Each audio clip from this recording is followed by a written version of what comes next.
नमस्कार. आज आपण जमिनीच्या जुन्या नकाशांबद्दल बोलणार आहोत. हे फक्त कागदाचे जुने तुकडे नाहीत, तर ते आपल्या हक्कांचे महत्त्वाचे दस्तऐवज आहेत. विशेषतः जेव्हा आपल्या जमिनीवर जाण्या-येण्याचा वाटेचा प्रश्न येतो, तेव्हा यांचं महत्त्व खूपच वाढतं. चला, तर मग हे सगळं सविस्तरपणे समजून घेऊया. कल्पना करा, पिढ्यानोपिढ्या ज्या रस्त्यावरून आपलं कुटुंब ये-जा करतंय, तोच रस्ता अचानक एक दिवस कोणीतरी बंद करून टाकलाय. ही एक खूपच सामान्य पण तितकीच गंभीर समस्या आहे, नाही का? अनेक शेतकऱ्यांना ह्याचा सामना करावा लागतो. असं अनेकदा होतं की 70-80 वर्षांपासून वापरात असलेल्या रस्त्यासाठी आपला शेजारीच अचानक हक्काचा पुरावा मागायला लागतो. आणि मग तो रस्ता अडवतो, कधी खड्डे खोदून, कधी कुंपण घालून, तर कधी मोठे दगड लावून आपली वाटच बंद करून टाकतो. अशावेळी साहजिकच डोकं चक्रावून जातं. अरे, आपले आजोबा पणजोबा इतक्या वर्षांपासून ह्याच रस्त्याने जात होते आणि हा कोण मध्येच अडवणारा? आपल्याकडे तर कुठला लेखी पुरावा किंवा कागदपत्रही नसतं. मग काय करायचं हे सुचत नाही. पण थांबा, या समस्येचं उत्तर कदाचित आपल्या अगदी जवळ, आपल्या अपेक्षेपेक्षाही जवळ असू शकतं. हो, खरंच. कुठे? तर त्या जुन्या 100 वर्षांपूर्वी तयार झालेल्या अधिकृत गाव नकाशांमध्ये. हो, त्याच नकाशांमध्ये आपल्या हक्काच्या वाटेचा पुरावा लपलेला असू शकतो. आणि हे नकाशे काही साधेसुधे नाहीत. एक गोष्ट लक्षात घ्या की हे ब्रिटिश काळात म्हणजे साधारण 1892 ते 1930च्या दरम्यान तयार झालेत. आणि तेव्हापासून आजपर्यंत जमिनीच्या प्रत्येक कायदेशीर कामासाठी हेच नकाशे आधार मानले जातात. म्हणजे यांचं कायदेशीर महत्त्व प्रचंड आहे.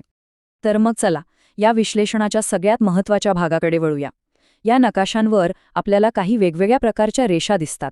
त्यांचा नेमका अर्थ काय असतो आणि त्यातून आपल्या वाटेचा हक्क कसा सिद्ध होतो, हेच आता आपण समजून घेणार आहोत. बरं, आता नकाशा नीट बघा. जर तुम्हाला अशा 2 सलग भरीव रेषा दिसल्या ना, तर समजून जायचं की हा एक सार्वजनिक ग्रामीण रस्ता आहे.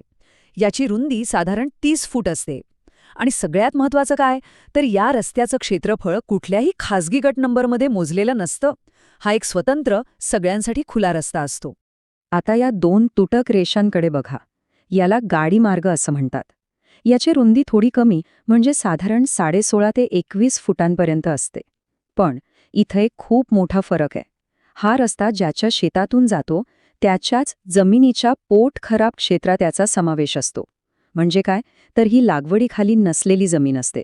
थोडक्यात हा रस्ता त्या खाजगी जमिनीचाच एक भाग मानला जातो. आणि तिसरा प्रकार म्हणजे ही एकच तुटक किंवा ठिपक्यांची रेषा. याचा अर्थ होतो पायवाट. ही एक अधिकृत पायवाट असते. आता गंमत अशी आहे की नकाशावर जरीही पायवाट असली, तरी प्रत्यक्षात शेतकरी अनेकदा आपापसात सामंजस्याने ती मोठी करून गाडी किंवा बैलगाडीसाठी वापरत आलेले असतात. तर एकदम सोप्या भाषेत सांगायचं तर काय? 2 भरीव रेषा म्हणजे स्वतंत्र सार्वजनिक रस्ता. 2 तुटक रेषा म्हणजे गाडी मार्ग, जो खाजगी जागेतून जातो आणि ज्याचं क्षेत्रफळ त्या गटातच मोजलेलं असतं. आणि 1 तुटक रेषा म्हणजे पायवाट.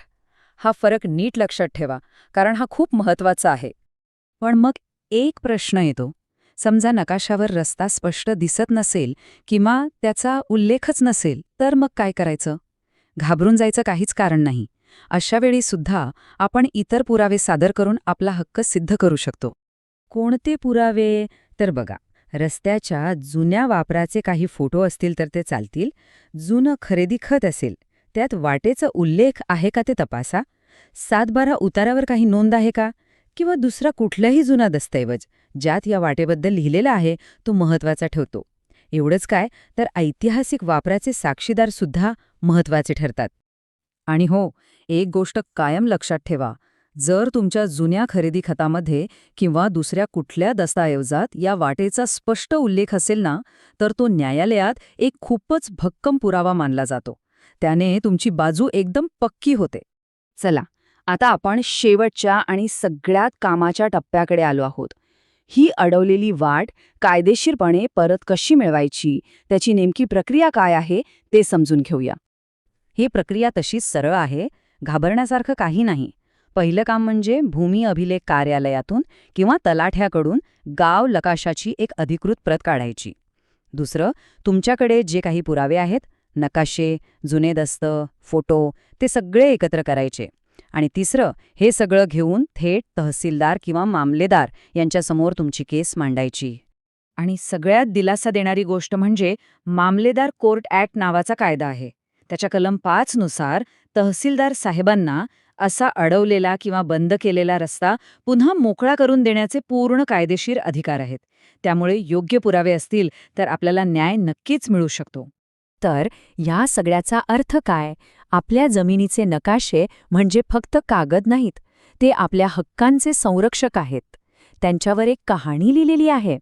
म्हणूनच वेळ काढून आपल्या जमिनीच्या नकाशावर काय आहे हे समजून घेणं खूप गरजेचं आहे. तुम्हाला तुमच्या नकाशावरची कहाणी माहिती आहे का? व्हिडिओ आवडला असल्यास व्हिडिओला लाईक करा, चॅनलला सबस्क्राईब करा. धन्यवाद.